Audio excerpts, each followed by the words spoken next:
Beyond the food courts, the price tag behind Singapore's perfection. Singapore loves its food courts, clean floors, shiny trays, smiling YouTubers slurping noodles while talking about efficiency, safety, and world-class living. That image sells. It sells tourism, it sells real estate, it sells ETFs, REITs, sovereign credibility, and a fantasy that this city somehow hacked capitalism without blood on the floor. But here's the number nobody puts on the menu board. This city runs on imported human labour, priced cheaper than the coffee you're drinking.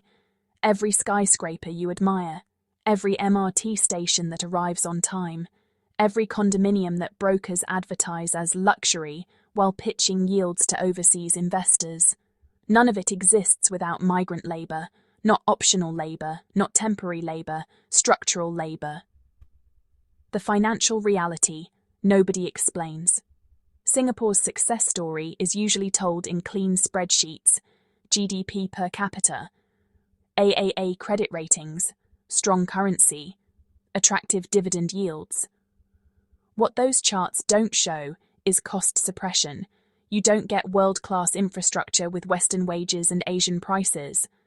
That math doesn't work, so Singapore solved it differently. Instead of paying high wages, it imports labour under tightly controlled visas, strips away bargaining power, and locks workers into dependency loops that look efficient on paper and brutal in real life. From a financial perspective, it's brilliant. From a human perspective, it's cold. Migrant workers are not part of the economy here. They are a cost line item.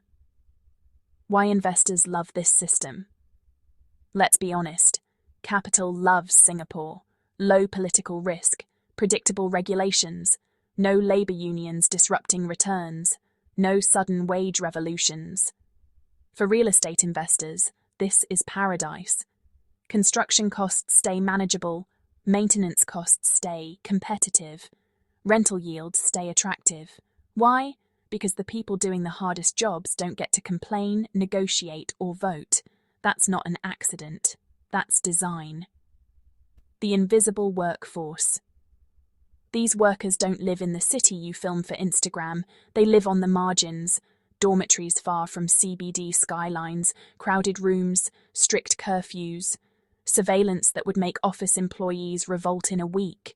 And when something goes wrong, injury, illness, layoff, they don't get LinkedIn sympathy posts. They get repatriated. No safety net, no unemployment benefits, no second chances.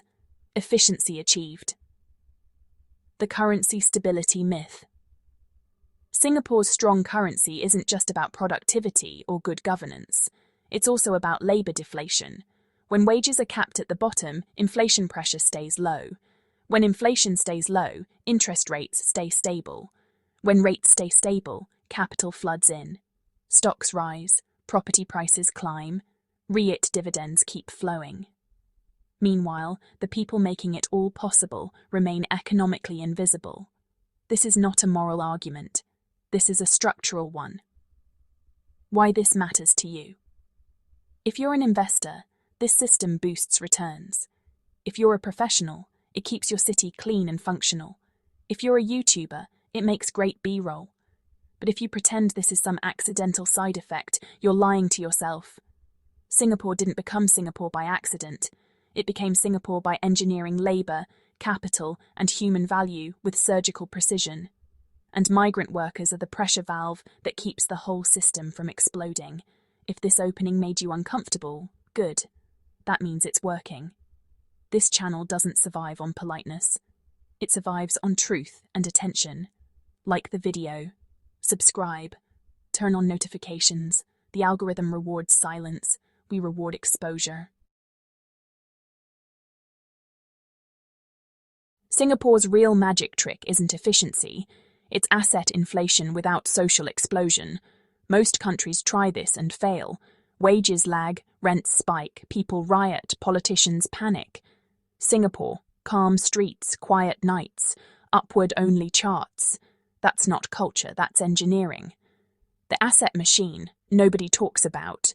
Here's the formula, stripped of PR language. Suppress labour costs, stabilize inflation, keep interest rates predictable, attract global capital, inflate asset prices. Export social pressure elsewhere. Step 1 is migrant labor. When construction workers, cleaners, delivery staff, shipyard laborers, and domestic helpers are paid wages disconnected from local living costs, something important happens.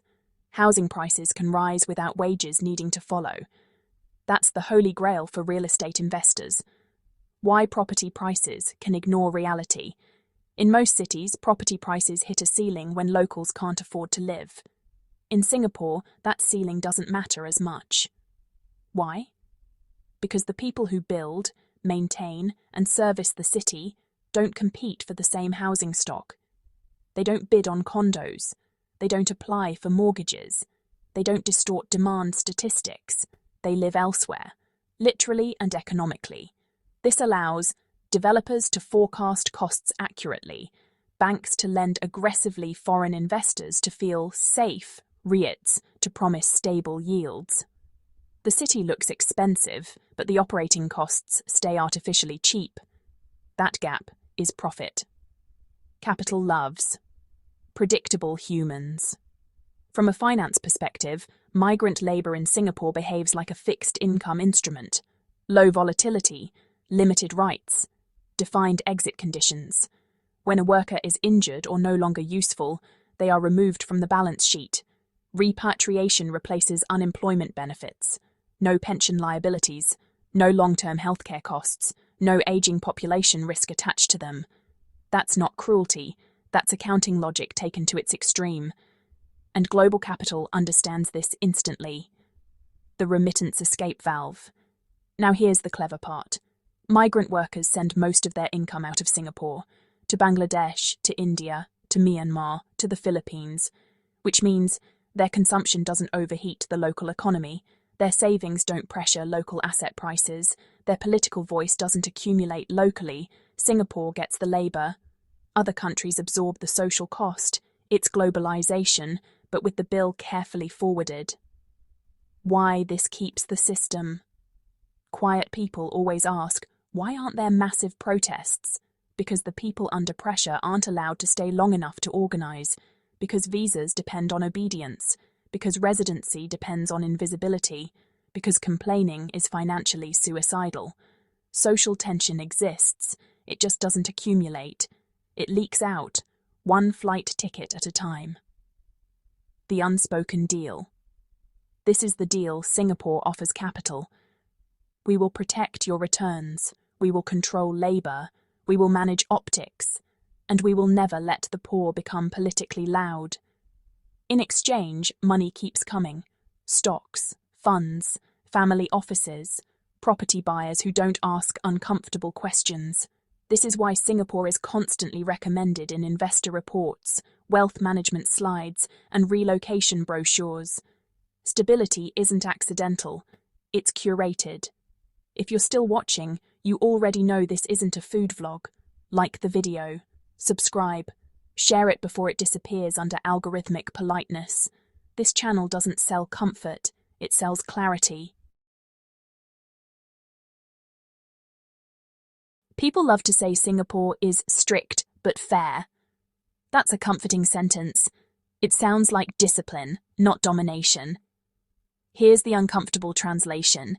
In Singapore, a visa is not just permission to work, it is a behavioural control system, and it works better than police, unions, or ideology ever could. Work permits aren't immigration policy. Let's kill the myth first. Migrant workers in Singapore are not immigrants. They are temporary economic inputs. Their legal existence is tied to one thing only: usefulness. No job, no visa, no visa, no country, no country, no legal recourse. That dependency is the entire point. From a financial systems perspective, this is elegant. You don't need minimum wage revolutions when exit is instant. You don't need labour courts clogged with lawsuits when contracts expire quietly. You don't need welfare budgets when failure equals deportation. Risk is outsourced to the worker's home country. Why employers hold absolute power? Here's something finance people understand immediately. When one party controls income and legal status, negotiation disappears. Migrant workers can't job hop, they can't strike, they can't publicly complain. Even reporting abuse can mean unemployment, which means repatriation. So what happens?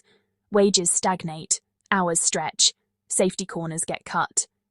Not because employers are uniquely evil, but because the system rewards silence and punishes friction. Markets do what incentives tell them to do.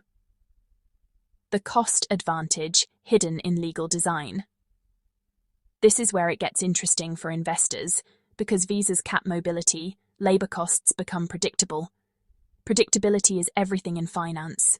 Developers can price projects years ahead, facility managers can lock in margins, public infrastructure budgets don't spiral. Compare this to countries where workers can quit, sue, organise, or vote. Messy, expensive, volatile. Singapore chose the cleaner model, not kinder, cleaner. Why this never shows up in ESG slides? Corporate presentations love ESG, environmental, social, governance. Notice how social is always vague, because if you dig too deeply into labour dependency, the numbers get awkward. No path to permanent residency, no family unification, no long-term security. Yet these workers are essential to the economy. They are critical, but never permanent. Necessary, but never included. From an accounting standpoint, they are treated like leased equipment. Useful, replaceable, off the books. The psychological lock.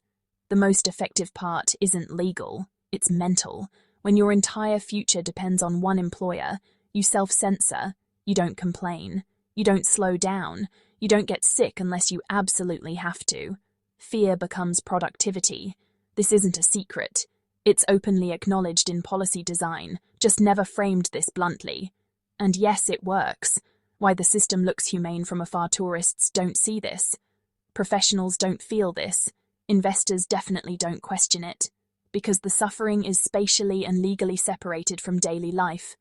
No slums in the city centre, no protests blocking traffic, no viral strikes, just smooth operations and clean spreadsheets. That's the brand. If this chapter made you pause, good. That pause is the crack where reality leaks in. Like the video, subscribe, support channels that explain the system instead of selling postcards. Singapore didn't just optimize an economy, it optimized distance. Distance between who benefits and who pays. Distance between who belongs and who is tolerated. Distance between wealth and the labour that creates it. This is the part no prospectus includes. The class system. Nobody names Singapore officially rejects class labels. Unofficially, it perfected them. There is a visible city and an invisible city.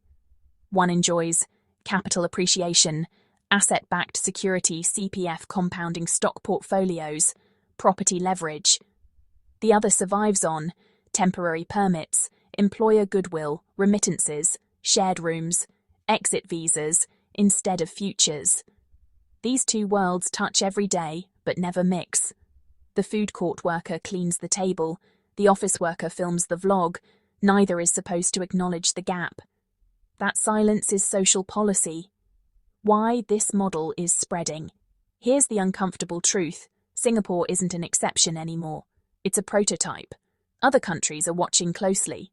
How do you grow GDP without raising wages? How do you keep cities clean without empowering labour? How do you attract capital without political chaos? Answer: temporary humans. Short-term visas. No voting rights. No permanence. No voice. It's cheaper than robots and easier than reform. The future of work looks like this. For white-collar professionals watching this video, thinking, this doesn't affect me, pause. This model doesn't stop at construction workers. Gig work, contract roles, dispatch labour, visa-tied professionals.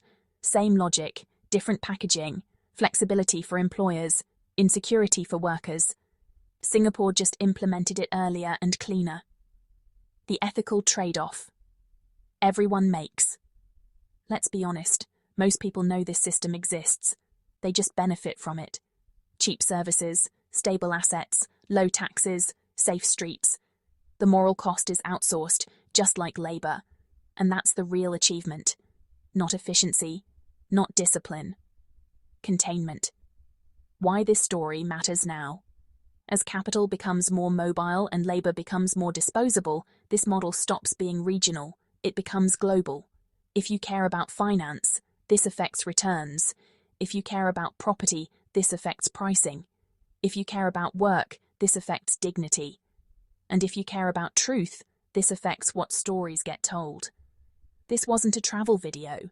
This wasn't a food review. This was the system, stripped of polite language. If this series gave you clarity instead of comfort, like the video, subscribe, share it before it gets buried under influencer gloss. Algorithms reward silence.